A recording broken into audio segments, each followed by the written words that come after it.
a la chance de recevoir Frédéric Lapierre de PenDePay qui va nous faire sa présentation sur les solutions de paiement. Donc, sans plus attendre, je laisse la parole à Frédéric et je vous souhaite à tous une excellente présentation. Bien, merci beaucoup, Benjamin. Je me présente tout le monde. Frédéric Lapierre, je suis conseiller en solutions de paiement PenDePay. Je vais prendre une petite minute pour vous présenter c'est quoi PenDePay. En fait, PenDePay, c'est une entreprise québécoise. Tu sais, quand on parle de solutions de paiement, on parle de l'acceptation de cartes de crédit, que ce soit en magasin avec un terminal, soit sur un portail en ligne, soit à l'aide de terminal virtuel. PenDePay, c'est une entreprise québécoise et c'est le seul qui a un partenaire québécois au niveau de tout ce qui est le back-end processing. Donc, c'est un marché qui est contrôlé principalement par des entreprises américaines. Depuis la vente du groupe Monético par Desjardins, PenDePay, c'est la seule entreprise 100% québécoise. Donc, quand on parle d'acheter local, ces choses-là. Donc, peut-être un petit mot, en fait, sur PenDePay, qu'est-ce que moi je fais. Puis le sujet de la présentation aujourd'hui, en fait, là, notre but, c'est de partager une information pertinente aux entrepreneurs. Fait que aujourd'hui, on va parler de démystifier ces frais de carte de crédit. Puis c'est quoi les points importants à regarder? En fait, il y a quand même beaucoup d'offres sur le marché. Moi, je suis pas là pour vous présenter qu'est-ce que PenDePay fait nécessairement, mais je vais vous montrer les grandes lignes à regarder pour vous, puis des points qui sont quand même intéressants à comprendre. Fait que, puis, je vais vous passer quelques slides, mais le but, c'est que ça soit, je ne veux pas tomber dans des chiffres à pu finir. Donc, je vais vous présenter une version de base. Je vais partager quelques petites choses à l'écran. Puis ensuite de ça, on va pouvoir passer à tout le monde la présentation. Donc, la première des choses, celle-là, je vais vous partager mon écran. Bougez pas.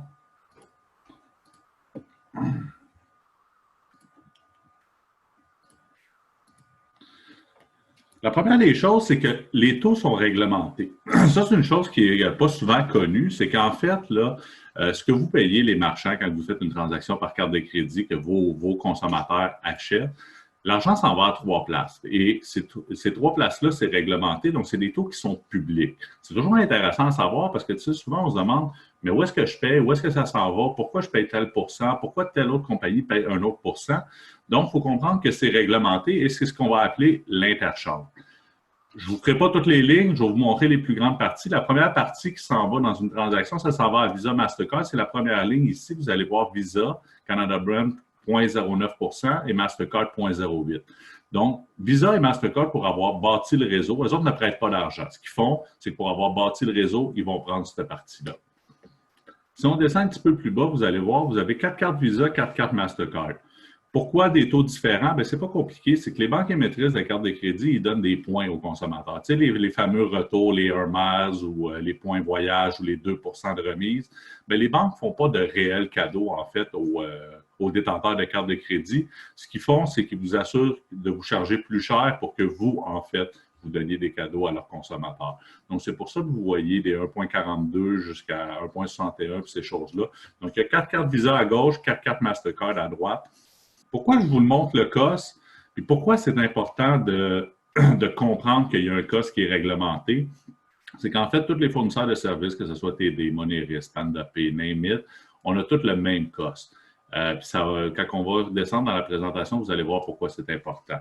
Une des choses à savoir, c'est que, étant donné que c'est réglementé, le gouvernement fédéral met beaucoup d'emphase pour une diminution de ces taux-là. Nous, on paye beaucoup plus cher que les Américains. On paye beaucoup plus cher aussi que l'Europe. Où est-ce que vous voyez là, le SWIFT Chip Consumer Qualified à 1,3 en fait, la première carte Mastercard, le taux va descendre à 0,92 au mois d'août. Donc, de comprendre d'où ça vient et de savoir que cette information-là est disponible, c'est une bonne façon de se préparer et de savoir le juste prix. Je vais vous partager un autre écran.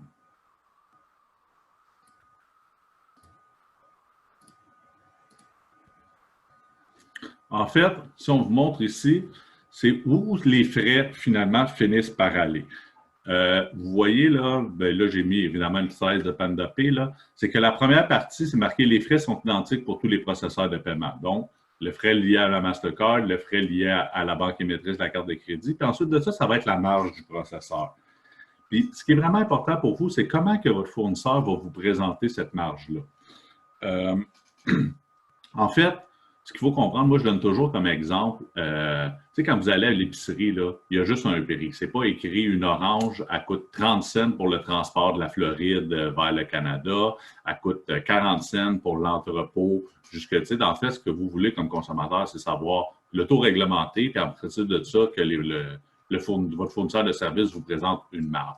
Malheureusement, il y a plusieurs compagnies, qu'est-ce qu'ils vont faire? C'est qu'ils vont éclater cette marge-là sur plusieurs frais. Le but, c'est simplement pour vous faire moins comprendre. En fait, c'est transformer quelque chose de simple en quelque chose de complexe. On se rappelle, c'est des taux réglementés, et ensuite de ça, il y a la marge du fournisseur. C'est assez simple. Là. En fait, il devrait avoir deux choses sur votre relevé. Je vais vous montrer un petit relevé.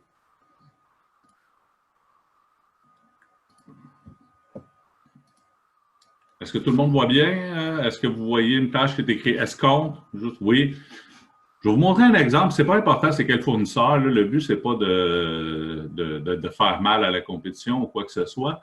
Mais tu sais, si vous voyez en haut la première ligne, vous voyez Visa 1.44. C'est fantastique, ça, Visa 1.44. Le monde regarde ça et se dit « Hey, c'est merveilleux, je paye des bons taux. » Évidemment, ils vous le mettent sur la première ligne. Excuse-moi, Frédéric, on ne voit pas cette... On est encore... On ne le voit pas. Non, on voit merci celle de me l'avoir dit, c'est très apprécié. Parfait. Là, on le voit. Oui. Donc, vous voyez la première ligne, c'est toujours la première ligne, est évidemment toujours la ligne la plus intéressante, c'est quasiment du marketing. Vous voyez 1,44 %. La réalité, c'est que ce client-là ne paye pas du 1,44 %. Si on descend un peu plus bas, là, vous voyez, mettons, on va prendre les 3 ou les 4 dernières lignes de la fin. Il y a des termes qui sont inventés, on pourrait dire. Network Access, System Maintenance Fee. Donc, toutes ces choses-là, malheureusement, au lieu que le processeur dise « Regarde, tu as l'interchange, puis tu as ma marge », il éclate sa marge à plusieurs endroits, ce qui fait qu'en sorte, qu'est-ce qui arrive, c'est que vous payez beaucoup plus cher. On va payer du 3, du 4 %. Donc, ce manque de transparence-là, dans le fond, ça m'amène au point suivant. Ce qui est important pour vous de regarder, c'est essayer de vous trouver un fournisseur qui est transparent avec vous. On l'a vu, l'interchange, la marge du processeur, processus extrêmement simple. Il y a des compagnies qui ont inventé quelque chose de compliqué.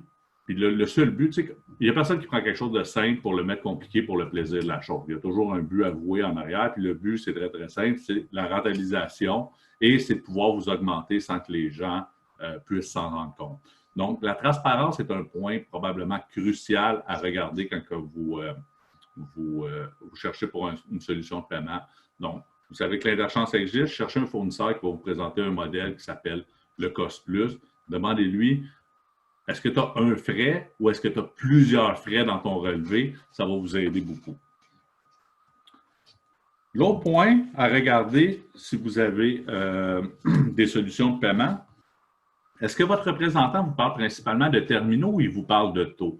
Moi, je peux vous dire que si vous êtes une entreprise qui processe plus que 3 500 par mois, c'est-à-dire probablement une entreprise, les entreprises qui sont en démarrage peuvent ne processer seulement ce montant-là, mais une entreprise qui est en croissance, qui est établie plusieurs années ou qui est arrivée à maturité, on va parler beaucoup plus que ça.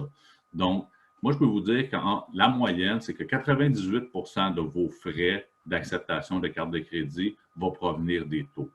Donc, moi, si je serais un marchand, je serais un entrepreneur, puis il y a quelqu'un qui vient vraiment parler, puis il y a 2 % qui vont peut-être représenter le terminal, puis d'autres petites choses. Donc, si quelqu'un vient vous voir et qui vous dit « ma machine a fait ça, ma machine a fait ça, regarde comment elle est belle », vous pouvez déjà vous commencer à vous méfier dans le fond, parce que dans le fond, moi, je suis un entrepreneur, je voudrais que quelqu'un me présente. Si 98 % de mes frais, c'est les taux, bien, je m'attends à ce que 98 % du discours se retrouve sur les taux. Donc, ça peut être un indice à regarder. Est-ce que vous faites affaire avec quelqu'un qui essaie de vous vendre quelque chose ou quelqu'un qui est vraiment là pour essayer d'améliorer puis vous conseiller d'avoir une solution transparente? Une des autres choses aussi importantes à regarder, je vous dirais, c'est le contrat. Il y a beaucoup d'entreprises dans le domaine qui ont des contrats avec des frais de résiliation élevés. Il y en a d'autres, puis je vous dirais ça, c'est la majorité, puis il y en a beaucoup qui ne présentent pas de contrat. Puis pourquoi? Puis en fait, moi, je donne toujours l'exemple. Pensez à votre business, à vous, puis votre relation avec vos clients. Tu sais, obliger quelqu'un à acheter chez vous de force, c'est un petit peu, c'est pas naturel. En fait, vous ne devriez jamais avoir de contrat si l'entreprise vous présente le meilleur service, vous présente les meilleurs taux, s'assure de ne pas vous augmenter, est une entreprise qui est transparente, mais vous ne quitterez pas. Donc, si vous ne quitterez pas, pourquoi avoir un contrat avec des frais de résiliation de 3, 4, 500, j'ai déjà vu 1100 $, c'est pas normal d'avoir des frais de résiliation. Donc, je vous conseille fortement, quand vous regardez pour une solution, ça, c'est un des autres points à regarder. Est-ce qu'il y a un contrat? Est-ce qu'il y a des frais pour quitter ce contrat-là? Si la personne est persuadée qu'elle vous offre le meilleur service, vous n'aurez pas ces contrats-là. L'autre raison pourquoi il y a des contrats dans l'industrie, c'est que malheureusement, il y a ce qu'on appelle des revendeurs. Des revendeurs, qu'est-ce que ça fait? C'est que ça vient chez vous, dans votre commerce, ça essaie de vous faire signer un contrat et ça va prendre votre contrat et ça va le vendre à une autre compagnie qui, eux, vont s'assurer d'essayer de le rentabiliser. C'est une pratique qui est malheureusement répandue. Fait que vous n'avez plus le lien de la relation d'affaires directement avec votre conseiller. Vous perdez un petit peu le contrôle. Ce qui vous a présenté l'autre compagnie en achetant votre contrat n'a pas d'engagement à le respecter. Donc, ce qu'elle va faire, c'est qu'elle va vous augmenter. Le but, pourquoi qu'elle achète des banques de contrats, c'est pour augmenter les gens. Donc, le contrat, c'est vraiment pas une bonne chose pour l'entrepreneur. C'est une bonne chose pour la compagnie qui l'émet parce qu'elle va essayer de maximiser la rentabilité, puis au pire, elle va se dire, bien, il y a des frais exorbitants pour sortir du contrat. Donc, ce n'est pas quelque chose qui est bon pour vous. Essayez de regarder sur des compagnies qui ne vous offrent aucun frais de résiliation. Quelqu'un qui est confiant en son produit, qui est le meilleur sur le marché, ne devrait pas vous présenter des frais de résiliation. Je vais aussi vous parler, quand on parle de démystifier les solutions de paiement, on entend plein d'affaires, puis il y a un petit peu des mythes par rapport à ça, puis il y a beaucoup d'associations qui vont vous présenter ce qu'on appelle des taux préférentiels, les fameux taux préférentiels. Puis là, je ne veux pas parler, là, il y a peut-être des gens ici qui font partie d'associations, ces choses-là. Le but, ce n'est pas de dénigrer ou quoi que ce soit. Ils peuvent vous offrir des bons services. Là, je parle des associations professionnelles, là, des regroupements de certains domaines. Ils offrent peut-être des excellents services, je ne sais pas, je ne suis pas membre sauf que quand ils vous parlent qu'ils ont des taux préférentiels, c'est grandement exagéré. Okay? C'est pas, en fait, on pourrait dire que c'est trompeur et que c'est pas vrai. Là. Je vais dire exagéré. On l'a vu au début de la présentation, l'interchange, c'est un cost public réglementé par le gouvernement fédéral. Il n'y a personne qui peut aller en bas de ce cost-là. Donc, déjà là, vous êtes en mesure vous-même de négocier quelque chose dans le barème, c'est-à-dire que le plancher, c'est le cost. Puis ensuite de ça, tout ce qui va se situer après, ça va être par rapport au volume. Donc, les associations qui vous disent « j'ai des taux préférentiels » ou des choses comme ça, la réalité, c'est que c'est plus une entente négociée d'une tierce partie pour vous. Mais quand on l'a regardé ensemble, on a vu que ce n'est pas compliqué. Il y a un cost, puis il y a une marge. Donc, en dedans de 30 minutes, avec un bon conseiller en solution de paiement, vous seriez en mesure vous-même de vous approprier votre processus. C'est-à-dire que toujours dépendre d'une tierce partie qui négocie pour vous, sujette à renouvellement, vous n'êtes pas en contrôle. Vous allez peut-être vous retrouver à changer de processeur aux 3-4 ans quand ces ententes-là vont expirer. Vous sécurisez vos opérations, vous appropriez le processus, vous êtes stabilisé à long terme, puis sachez qu'il n'y a rien que vous n'êtes pas capable d'aller chercher qu'une association va vous présenter. Puis là, je vais faire peut-être une petite polémique, là, mais il y a des associations, ce n'est pas toutes, qui reçoivent un kickback. Fait qu'en fait, vous payez plus cher. Tu sais, non seulement ils ont négocié, mais pour recommander un processeur, le processeur, il donne un kickback. Vous vous retrouvez finalement à payer plus cher. Je ne dis pas que ces associations-là ne sont pas bonnes, sont peut-être excellentes dans plusieurs domaines, mais dans ce qui concerne les solutions de paiement, les taux préférentiels, c'est très, très misleading, c'est trompeur un peu. Ensuite de ça, je vais vous parler, est-ce que votre conseiller en solution de paiement, c'est un conseiller tout en un ou c'est quelqu'un puis qui fait affaire avec des partenaires locaux? En fait, il y a plusieurs entreprises, puis on l'a vu avec la pandémie, puis c'est de plus en plus vrai, c'est qu'il y a beaucoup de commerces qui ont commencé avec un terminal physique, mais qui se sont dirigés vers des opérations web. Donc, c'est-à-dire de l'intégration web, terminal virtuel, puis des choses comme ça. Donc, assurez-vous, là, quand vous parlez à un conseiller en solution de paiement, de voir dans quelle mesure il est capable de vous aider dans toutes les sphères de votre entreprise. Il y a beaucoup d'entreprises présentement là, qui sont tournées vers la vente en ligne. Est-ce que votre conseiller de solution de paiement est capable de vous diriger vers développer un site web? je vais vous donner un exemple. Nous, qu'est-ce qu'on fait? On encourage beaucoup le local. Donc, là, je ne sais pas, Gabriel, il n'est pas là, je ne le vois pas. On a commencé un partenariat avec Gestion Lab, un excellent web développeur au niveau de la Chambre de commerce, la MRC de Deux-Montagnes. Donc, lui est en mesure de faire le site web. Nous, on est en mesure de le mettre transactionnel. Donc, là, on est capable d'orienter les gens vers des bonnes solutions. C'est ce que vous devriez attendre d'un bon conseiller en solution de paiement. Puis, regardez, aussi, qu'est-ce qui est choisi ailleurs. Je vais finir là-dessus, je vais finir sur un petit mot. On a récemment, Pan2P, conclu un partenariat avec CPA Canada. CPA, en fait, tous les service providers majeurs ont fait une proposition, puis on a été probablement choisi parce qu'on était un pour les taux, parce qu'il était très bon, mais surtout sur la transparence. Donc, quand un comptable commence à dire « ouais, les bonnes pratiques », regardez aussi le type d'association que les gens ont. Je ne prendrai pas plus de votre temps, je vais vous laisser tout le monde présenter un petit peu leur entreprise. Le but, c'était vraiment d'y aller au plus simple, de dire, regardez, c'est quoi les red flags dans l'industrie? Qu'est-ce que vous devriez regarder si vous avez des solutions de paiement? Et puis, j'espère que ça va vous aider dans votre entreprise pour justement améliorer, parce que c'est de l'argent qui sort, puis on veut, surtout dans le temps de la pandémie, je pense que c'est dur pour tout le monde. C'est normal de payer pour un service, mais ce n'est pas normal de payer au point qu'ils ont pratiquement une participation dans votre entreprise. Fait que sur ce, merci tout le monde. Merci beaucoup, Frédéric.